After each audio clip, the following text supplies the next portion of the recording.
Welcome to a new episode of the Creative Industry Insight podcast. I'm your host, Bobby. Today, we welcome our second guest from the film The Creator, VFX Supervisor Charmaine Chan.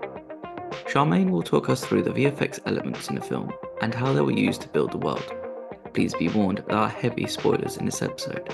Now let's jump into the conversation with Charmaine.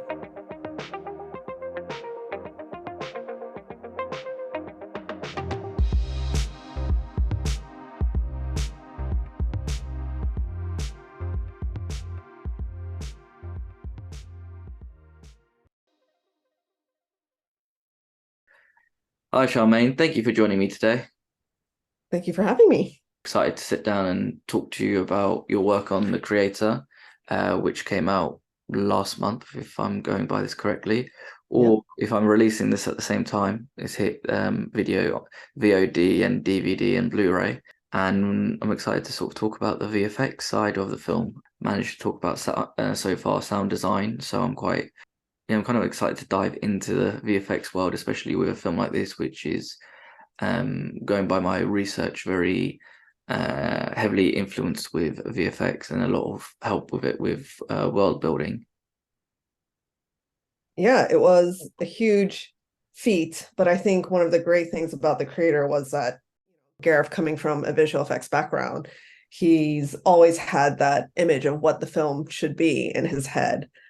So it was an absolute delight just trying to help him bring that to life. So it was definitely a huge collaborative effort where we were working with Gareth from the start and also working with his production designer, which was James Klein. And luckily, James Klein is also part of ILM art department at that time. And so it was this very nice collaborative nature where we all knew each other from whether it be working with one another before or just being within the ILM family. And it was one of the dream scenarios because it was like everyone was on the same page and everyone was really just aware of what was the vision Gareth wanted to bring to life.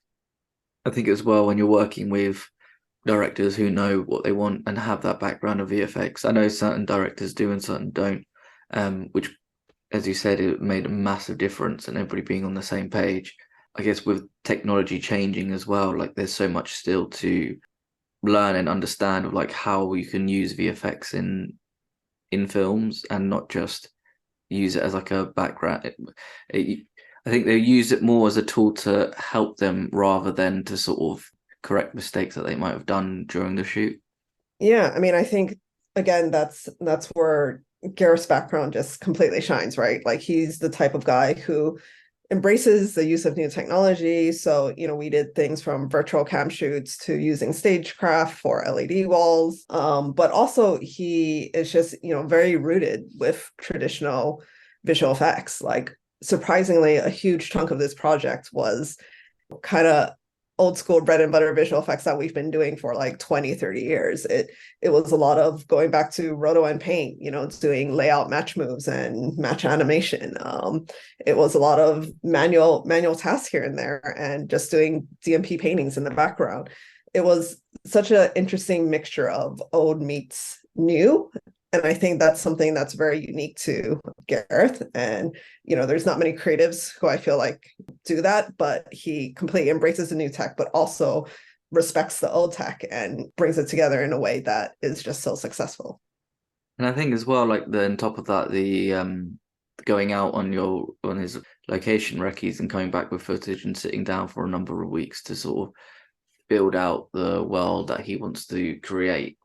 It seems quite fascinating to me as well, to the understanding of just like, okay, this is what I want my image. How can we build it up to show this creative, this futuristic world, and what's going to be possible, what's not going to be possible, and how could it be blended in realistically so that's part of the world's environment.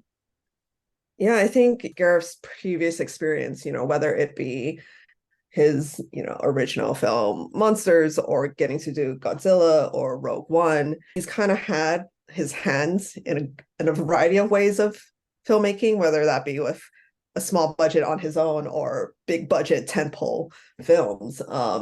He's kind of had a taste of it, and I think he's been able to fine tune and figure out what works for him. And I think what works for him is the fact that he can just go out there with any camera and a small crew and get the footage that he needs, right? Like it's more about just capturing the moment as opposed to really over planning and overthinking what it should be. And I think one of the great things about him going off into Southeast Asia and shooting all this footage is he originally did that as kind of a test to get the film greenlit. And because he did that, he was able to, first off, just edit together a beautiful vignette of Southeast Asia that kind of had a way of showing the beautiful locations, the people who live there, and what their life is like. And came back to ILM, talked with John Noe about like, can we make this work with this footage that we have? And we were there to support him from the start and just be like, absolutely, you tell us what your vision is and we'll be there to help support you. And just seeing that we could do that with that small test that he had just kind of proved that, like, absolutely, let's go full scale feature length film with this. And it's like the same thing that he did with his tests, he did in actual film. And going to all those locations, yes, there were your typical crew members, but at the same time it was a very slim crew, and it was very much people just like pick up and go from location to location to location. I think the gaffer was talking about how they stayed in almost like 18, 20 different hotels down in Southeast Asia, just because they're constantly moving and constantly wherever the story took Gareth and his mind, that's where they went. So it's a very on your feet way of shooting, and it doesn't give much time to prep or get all the footage or data that you need, especially for VFX. But we still made it work because we were included from the start. We were able to understand what exactly he needed and whether or not what he needed was doable. So I think we had our on-set supervisor, Andrew Roberts, who was absolutely amazing. He, got all the data that he could. He also was, shooting second unit a couple of times, lots of drone footage. And, having him there was a huge help because we would have been in a scenario where we had absolutely no data to use, which would have been madness. But at least we had some. He was able to do LiDAR scans here and there, and also color charts and chrome ball refs whenever we can. But it was tough for him. He was pretty much on his feet trying to catch up with Gareth most of the time, but what he got was absolutely helpful in huge ways. So if we were to look back and do this again, it would have been nice to have a few more people to help out Andrew to get more data, but it was a good challenge for us at ILM to try and the limited amount of information that we got, how do we make the visual effects work? There seems to be a lot going on in terms of just like from the test to actually shooting. There is a question, I'm probably going to ask it now and then ask my first question in a second because I don't want to forget, but it's the merging of like old tech and new tech together. I guess like as we move forward, not just in like a VFX world, but also in a society world, like we're always going to embrace new tech and kind of not necessarily throw away the old tech, but kind of push it to the side until people have forgotten about it. But when it comes to something like visual effects in a film like this, where both old and new are embraced, how does that impact how you guys work? And do you as a team need to take a step back to remember how to do it in the old ways? Because you're sometimes so well versed in the new ways. I think one thing great about visual effects is that it's been constantly evolving throughout its life. Even though we might not be using old tech in a sense of like, we're not splicing film anymore, right? We're not doing composites that way with a giant projector and mats that we manually stencil out. But at the same time, the fundamentals behind it, the like actual basis of visual effects hasn't changed, right? So we're still doing the same methodology, just with new tools. So to me, I feel like when I talk about old tech versus new tech, it's more about, the tools and processes might have evolved and developed to new things, but at the same time, we're still doing the same things. It's just we have tools that help us better get the results more efficiently with better renders, better graphics, like all those types of things are absolutely great to now have and so quickly. But at the same time, we're still looking at pixels. We're still doing little things like lifting black values or rendering out robot heads, so it's not far-fetched from anything that we've done in the past. It's just new ways of doing it. Okay. So I just always think how different over the years how VFX probably has changed, but then also the way that people can shoot films as well. Like, for example, when you mentioned the LED screens and like the volume, I'm adding the volume to it, and those sort of types of techniques that can be used, that sometimes you might not even need to go on a location. It's probably helped quite a lot during COVID, having the use of volume. I know the Batman, for example, I know you worked on that, which is our little thing as well, because I worked on that film. So we have like 1 degree of separation, and having the use of volume on that like helped quite a lot with those rooftop scenes, knowing that they can shoot for how many hours they need for the day, and the sun doesn't change, and or they can change the time of day as well, so they can do different scenes within the day. But I guess as well, like, fundamentals don't change. It's just sometimes Yeah, technology I mean, changes a little bit. the one thing I keep on comparing, if you use a volume or any LED screens of any sort, it's no different than the rear projections that they used to do in, movies in the 50s when you see someone driving in a car, right? Like, it's the same idea. It's just now we have better tech that can be actually manipulated in real time, right? Which is great. I think, when it comes to how the creator used the volume, it was, very specific locations. One of them was the biosphere, which is a section of our inside the Nomad ship. So it's out in space. Of course, we're not going to be shooting in space. So we kind of knew we needed some kind of location, right? And I think the one thing Gareth leans to, which you saw and heard in many interviews, is he liked physically being somewhere, being able to see, through his camera, how does he want to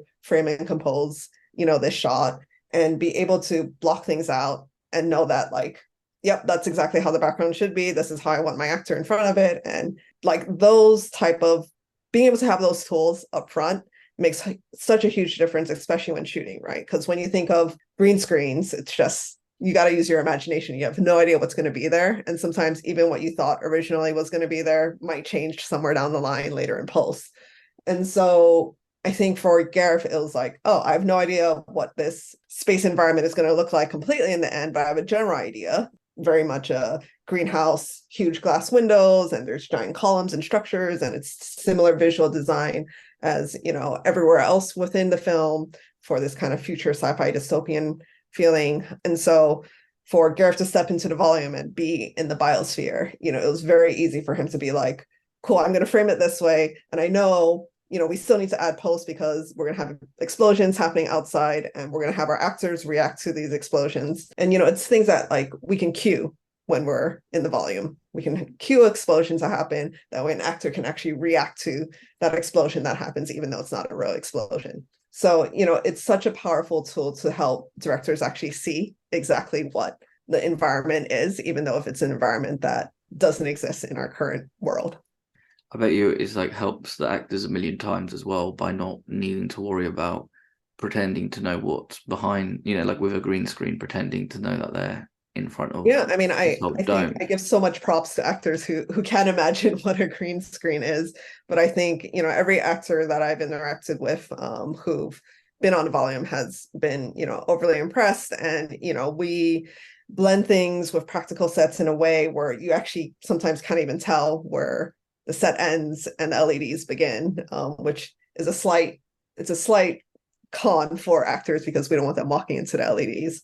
But, at the same time, because they can place themselves in a location and what that location currently feels like, it just helps their acting so much more.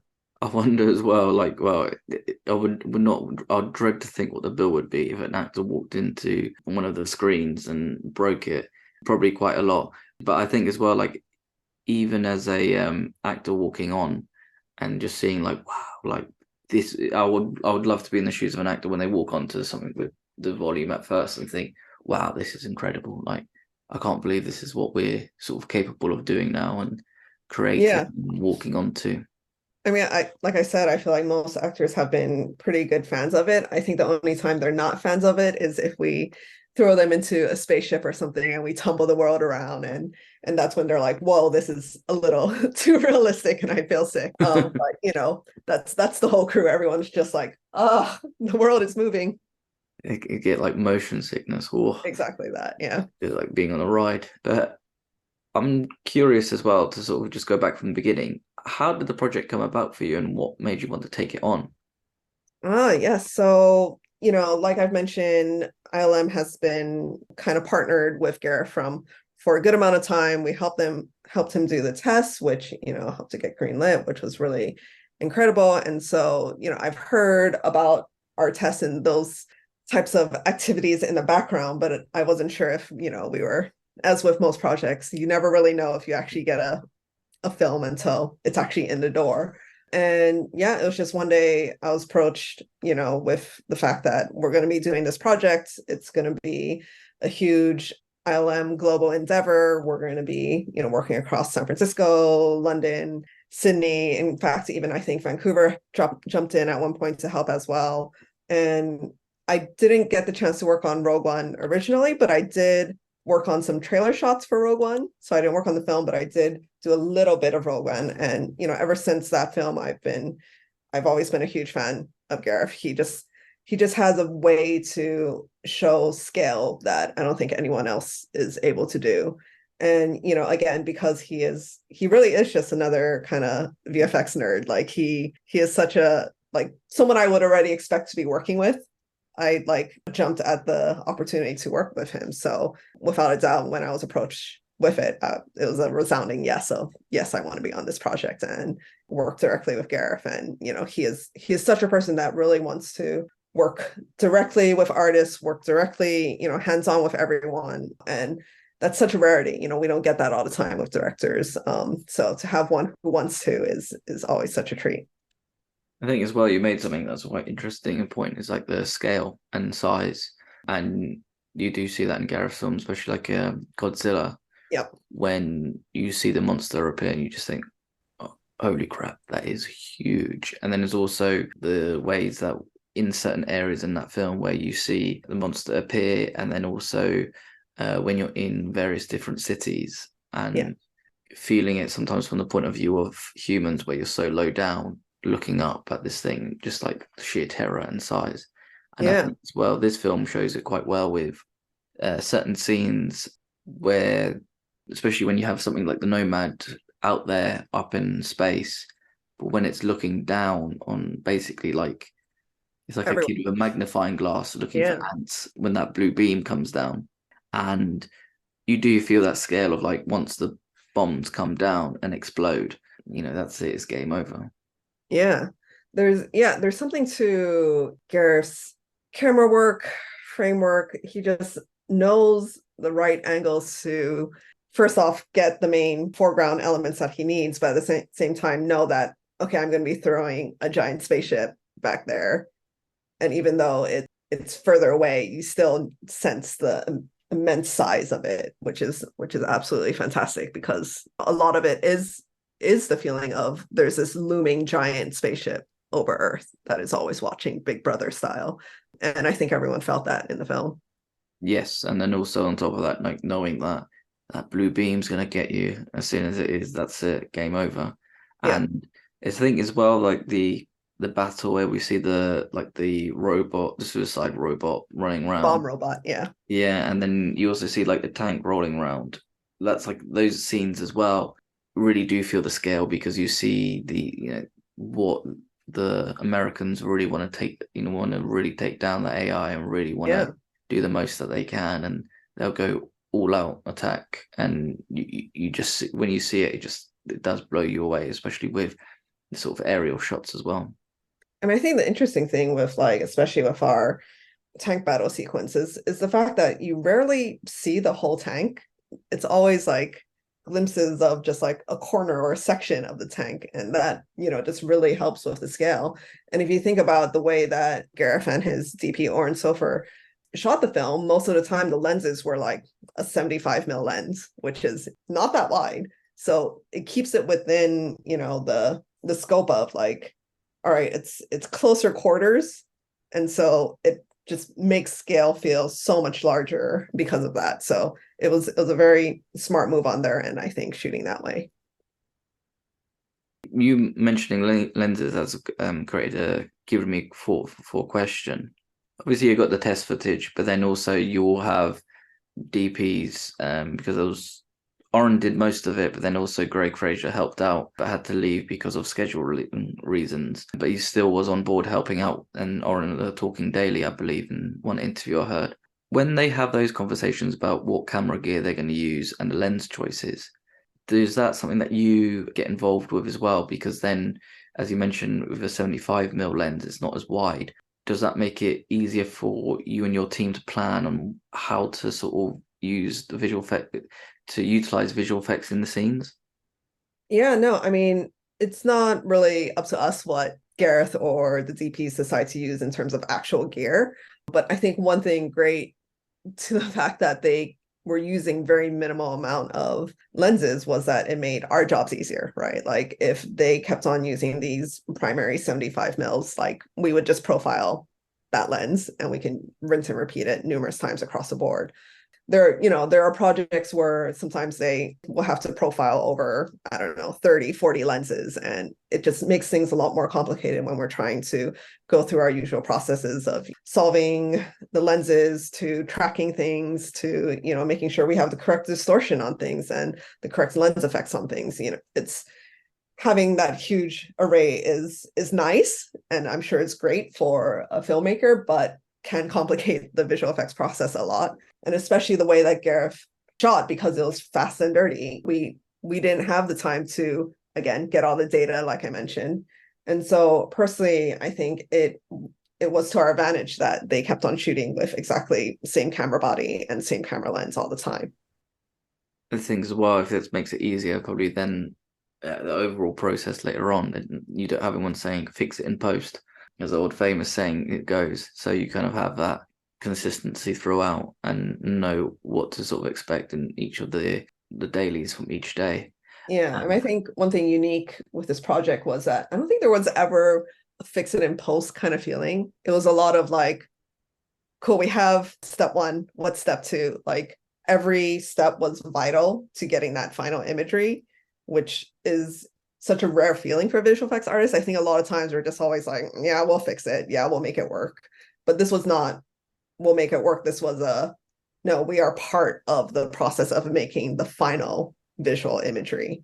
And that's really nice to feel for once, as opposed to it just being a afterthought. Yeah, and I can imagine that with the afterthought creates a lot of issues and problems with when you're trying to fix it in post, and the sort of strain that it creates for people by trying to, what is it? It's like going backwards to fix something rather than planning out going forwards. But sometimes I guess it happens and you can't really control it. Yeah, I mean, I think the way that you're saying, going back and forth, fix it in post, is it post, is it pre, is it, regular production shoot? I think the one thing cool about the creator was the fact that, everything was shot. Gareth had his vision. And so at some points, we were slightly reverse engineering things, right? We're like, we have our actors, let's say, Maddie was an amazing actor playing as Alfie. And a lot of what we had to do with her was, make her the AI simulant that she was. And we had to like look at her head and be like, all right, how do we make a headgear, robotic gear work with this absolutely cute, adorable, gorgeous, head that Maddie does have. So it was almost like we couldn't really design anything until we shot everything, right? Because it was so uniquely paired to the actors themselves. Like each simulant had, even though the base model was very similar, they all had very bespoke things that were attributed to those characters. So in terms of Alfie, she had like this little alpha omega symbol on her head, which is where she got her Alfie name. But also, she's supposed to be the newest, greatest tech. So most of her gear was very clean and polished versus like if you have Ken Watanabe's character, Haroon, he was, more of a older simulant that has been through, rough times. And so his metal and gear was a bit more banged up and scratched up and, dirty. So, and again, another interesting thing is Maddie's head is a lot more flexible, and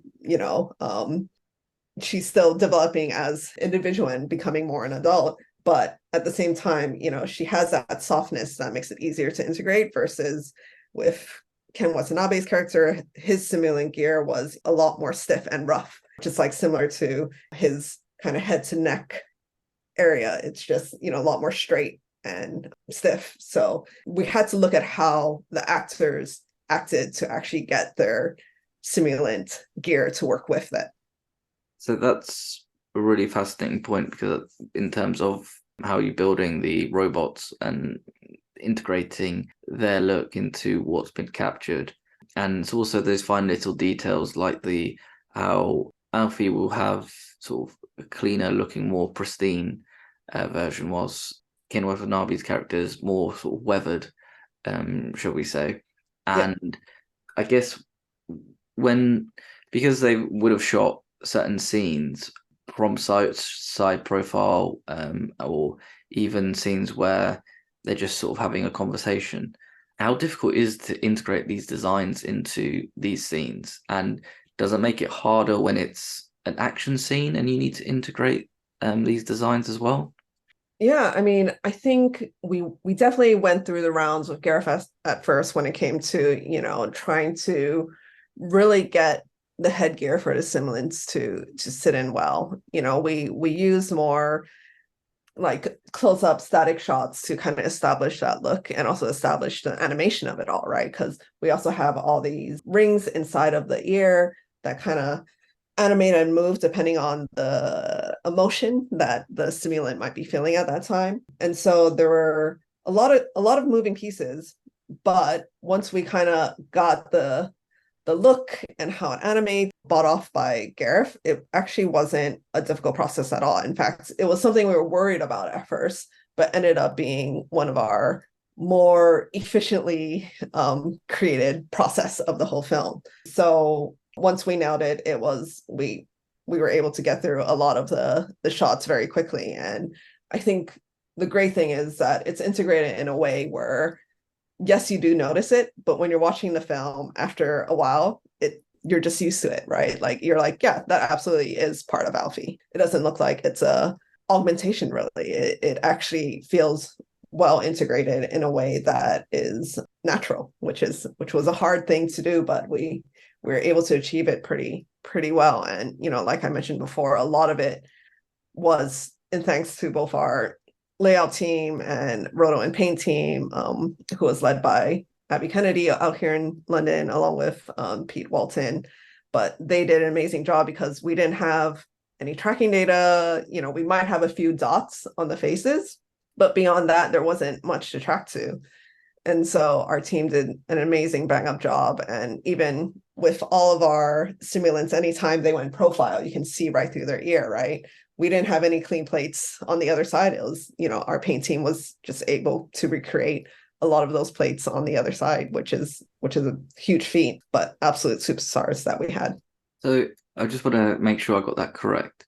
So when us as audience members look through the ears of that images that we see, yeah, that's been painted by VFX. It's no plate, no nothing, and people have just done it by research and memory of what they might have seen on another part don't get me wrong, when we shoot a sequence, let's say, Alfie inside of that farmhouse when they first meet, when Joshua and Alfie first meets, we do have different angles and footage of most of that farmhouse interior.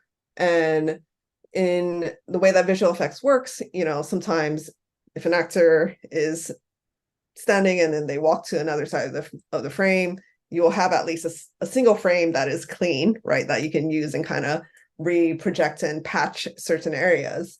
So we try to use that trick here and there whenever we can, but sometimes there's no clean patch that we can attempt to reuse, in which case in that point, we have our paint artists, again, based off of what they see in the surrounding environment, paint by hand what they think would be behind there. Oh, okay. Wow. Yeah. Well, they're amazing artists, and I can't give enough props to them because they really they pretty much saved the day, you know, because again, we didn't have any green screens. I mean, we had like one sequence that had green screens, but for the most part, the film was predominantly shot with the idea that we're going to have to roto everything off and patch behind and put our CG renders on top. So it was a painstakingly manual task. And, you know, that's the part where I say is more of the old VFX that, you know, we've been doing for 20, 30 years. But, you know, it's still very much our bread and butter. We can absolutely still do it. And we try to do it as fast and efficiently and as beautiful as we can. Yeah, and it is beautiful in the film.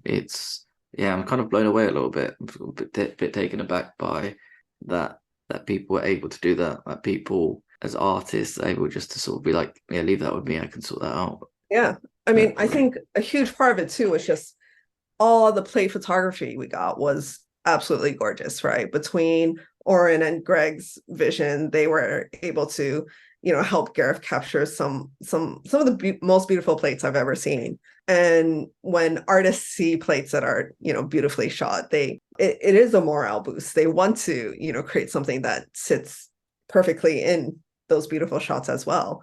So I think everyone's overall attitude was like, let me do the best job possible because we want to make every shot look as beautiful as possible. And it's literally a scenario where you can pause on any frame in the film and it's a gorgeous shot, right?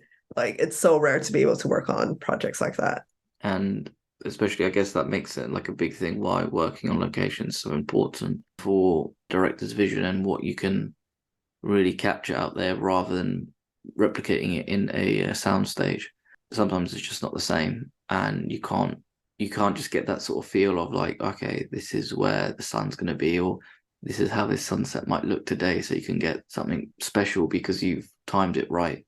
Yeah, I mean, I think that's one thing about filmmaking is if it's that I've personally noticed is that if you control it too much, right? Like if you're on a soundstage and you're trying to control the environment too much, it starts to feel that's when it starts to feel not real, right? Like we as humans and what we see with our eyes tends to be, you know, there's a lot of things that aren't perfect, that aren't exact as we think it should be.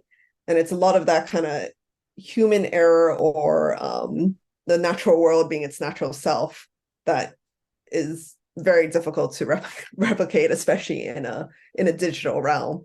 And so if there's more of that, you know, in the original plate for photography that we can ground to, that's how we can make visual effects marry with plate photography so much better. So to me, I always like to say it's the human error that makes things look more natural. And I think as well, like with the film, because I know the film was been heavily inspired by something like Baraka, which is another film that like looks incredible, where somebody's just sort of gone with their camera to sort of just explore different cultures and capture it, and even I don't know, the sort of natural, it's like the naturalistic life or how people sort of live their day to day, and I think sometimes like as we see, you know, we live in like a digital age now, so it's very easy to get photos and go on YouTube for videos. But I think sometimes having those resources really helps you sort of really visualize about like, wow, you can get that sort of weird wanderlust and emotive feel from what you're seeing in the natural world rather than a soundstage, for example. I mean, that's the fun thing about cinema, right? Like it's there to essentially place us in a world that we never thought we could be. And those that succeed are the ones that, you know, really help you empathize with both the environment and the people who are there. And I think that was done so well on the creator because whether it be the robots or simulants, you had a sense of, you know, what their life is like, you know, and what they're trying to do and accomplish. And they're essentially just trying to live. And, you know, we can all relate to that. Yeah. And I don't know, I think at the same time you look at those visuals, especially when they're in the Asia part of film where you see like the sort of beautiful sunsets, the beaches, the towns, and you just think like, oh man, sometimes maybe it's just me, but when you're sort of sitting there and you just think, man, I wish I could be on that beach right now just to sort of experience that feeling. And hear the waves crashing and watch the sunset and then sort of enjoy the beauty and the surroundings. Yeah, I think, if Gareth didn't take that small crew, if it was a giant production like usual, I don't think we would be able to have that intimate look into the villages, or into up in Nepal, up in the temple location, like these were actual people, who were from that area. Like a lot of anecdotes that we had from Gareth when working on these shots were the fact that like all the locals were so happy to just be a part of this film. In fact, I think even in the lab where they kind of exploded the lab, but all those lab technicians were actual lab technicians who happened to be there at that facility, and they just asked if they could be part of it, and they were more than happy to include them in the shoot. And so having locals be part of the film, I think was part of its huge success. They were absolutely vital to get the sense of what life out in New Asia would be like. And yeah, I mean, it's we had to replace a couple of them with robot heads or simulant gear, but at the end of the day, their performances were still very true to how they would feel if their village got attacked. So yeah, I think it was absolutely successful in that sense, and such a rarity to have such local talent be part of a film. I guess that creates that authenticity, but also as a local, seeing what filmmaking is kind of like, right? And being a part of that and sort of experiencing it firsthand of like, well, what are they doing with this? What's this camera like? What is this lighting rig? I think that's the one thing that always kind of interests people, is like behind the scenes sometimes as well, the times of, oh, this is how this sort of scene gets made, or how certain things can be shot and look for entertainment. Yeah, I mean, honestly, there wasn't really any performance we had to modify or adjust. Again, similar, circling back to when I was saying there wasn't really a fix it impulse attitude at all. It was a lot of just like, yep, that is absolutely the performance we wanted. Now let's make them a robot. So it was just very seamless, which is very rare. I'm curious to know if there was anything like you were asked by Gareth that you might reach some sort of like technical limitation where you have to turn around and say, actually, we can't physically do this. Oh, that's a good question. I actually feel like Gareth kind of knew what the limits were, and he knew that we were working in a pretty tight amount of time on a short budget with a lot of VFX shots.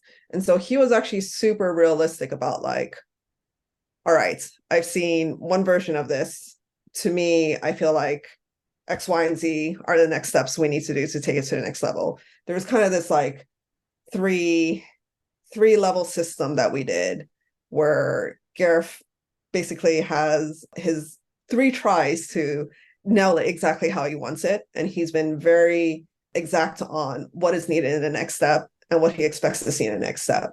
And I think that type of decision making in directing is super important, because otherwise you can, with visual effects, anything is possible to a certain degree, right? Like we can make aliens, we can make spaceships, we can do most of what you can imagine. But I think the limit of it is knowing when to stop, because there is a point where it's just like, what are we changing? What are we adjusting? What is the point of that? And Gareth is just so clear about like, cool, I know that what we need to do to finish a shot is a certain, we just need to make sure that animation turns out a certain way. And he's very clear on those things. And so to me, I feel like there wasn't really a limitation. The only limitation was the limitation of resource and time. So we tried to be as, effective in doing the exact things that he wanted in the exact amount of time that he needed. So if there were things like doing our simulant headgear, if we could do that faster to give more time to develop the lasers for the Nomad, right? Like we knew that was something we would have to balance out. And it just, we kind of just had a feeling of like what we knew we would need to spend more time developing. And therefore we tried to do other things, more fast and more efficient to get to the point to really hone in on the things that we had to develop. So personally, I didn't feel like there were any limitations that, we put on ourselves or that Gareth put on us. It was very much the sky's the limit, let's make it happen. And everyone was so just excited to take on any challenge that Gareth gave us. I guess as well, like having that ability of knowing, having the VFX background, that what people can and cannot do. But I think as well, if you knew what people can do, then maybe you could just push it just a little bit, push the envelope just a little bit, just so that maybe you can see what sort of new Yeah, results Gareth come definitely out. knew how to push that button. There were definitely times where he's like, well, can we try this one more take if we do things a little differently this way? Which, to his point, they were usually the right choice. So again, I think he was just very smart about his focus. And so that just made the process, he didn't like minute details. To him, it was like, yep, that is doing the job. Let's move on and let's hit these, beefy giant CG shots that need a lot more love than, doing a little robot removal here and there. If you knew how to push the envelope, you could do it just a little bit and kind of not necessarily get away with it, but know what you guys are capable of. I think. Yeah. But just because I've got two more questions left. So to hit with my penultimate question, this film costs considerably a lot less than, say, other films that are coming out this year. That could also have a lot more VFX. It could have the same amount of VFX, or a lot more VFX involved in it.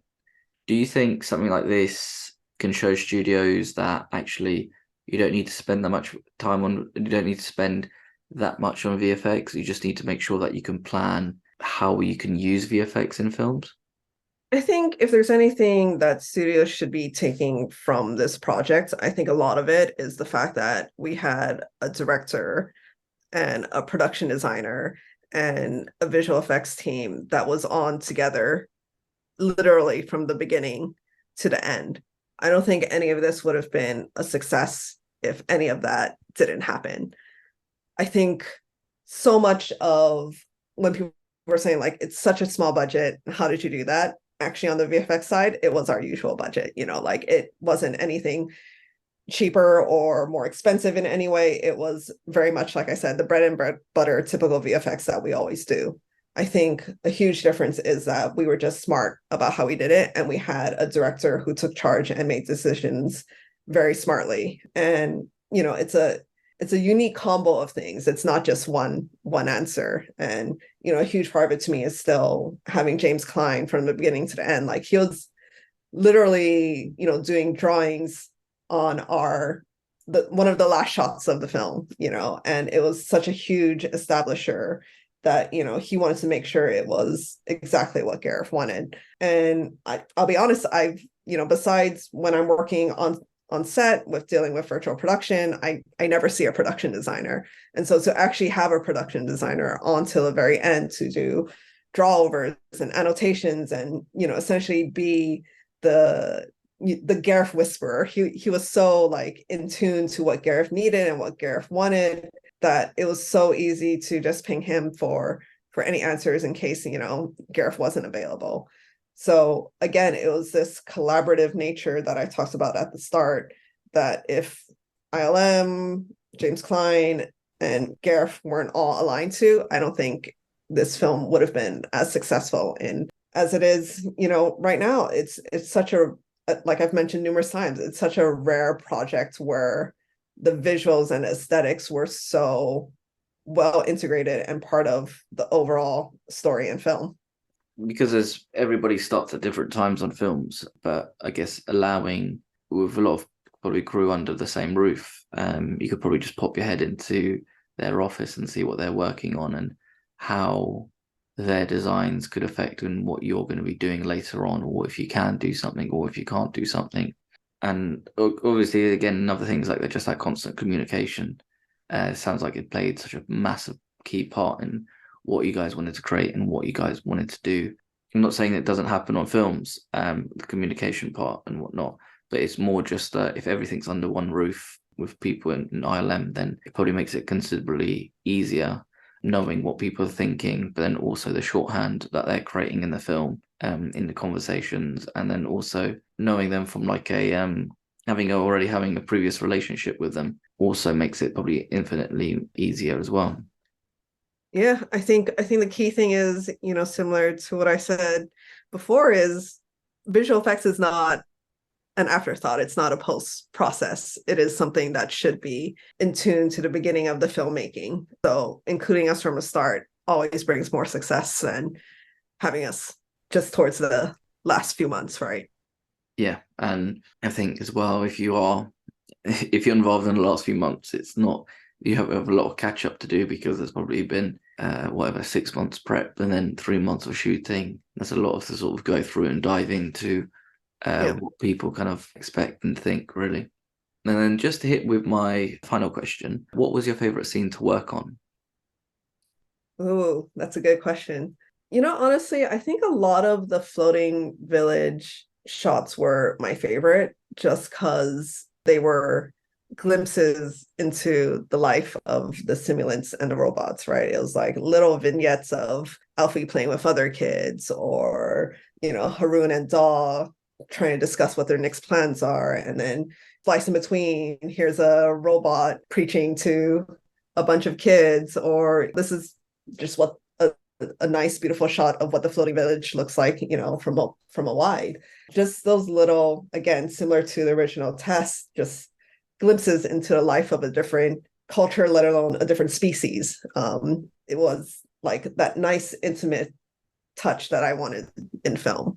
And there's a lot to be said about, the fun action and explosions with that we did, and it was amazing work on everyone across the globe. But it's again the intimate small moments that are, not big visual effect shots, but to me very, very effective in the film.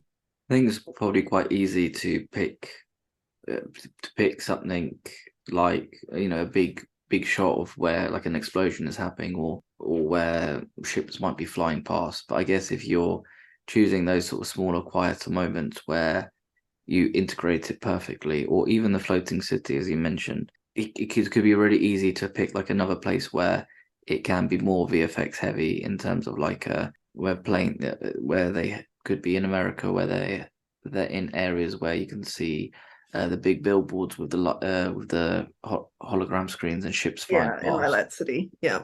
Yeah, and sometimes that makes it probably like it's cool, but then when you scale it back to something where this is what our future could look like rather than the big glitzy glamour of the city, and like let's go back to a smaller world and see how technology has affected them and how we can use that and play to that rather than going for the bigger city aspect.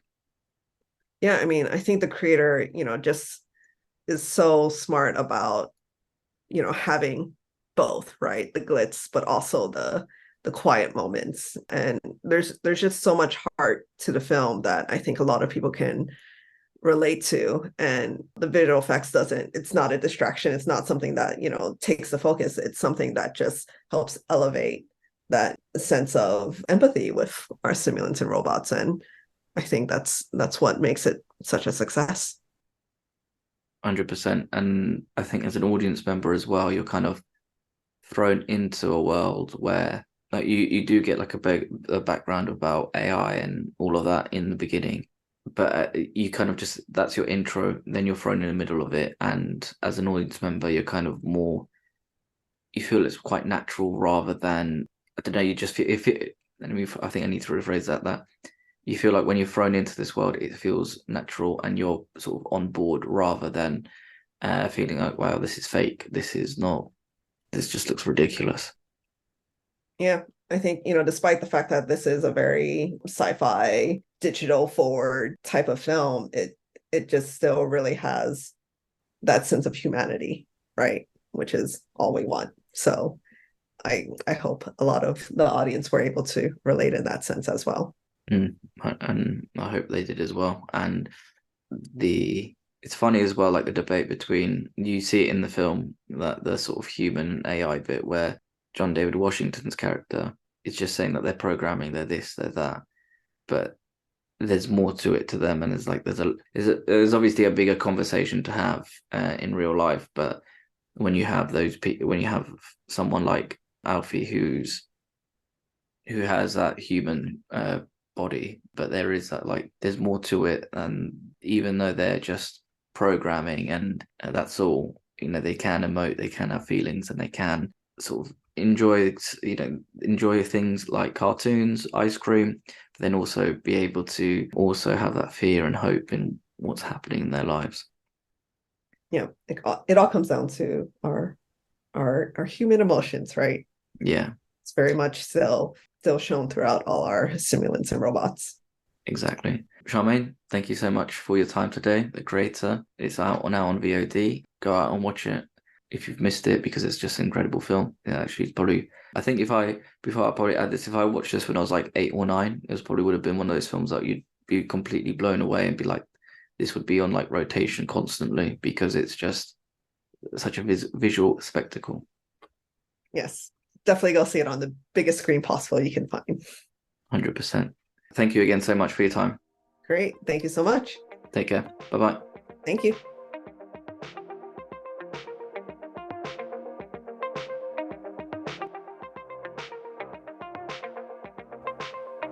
Thank you for listening. Please subscribe, rate, and review this podcast.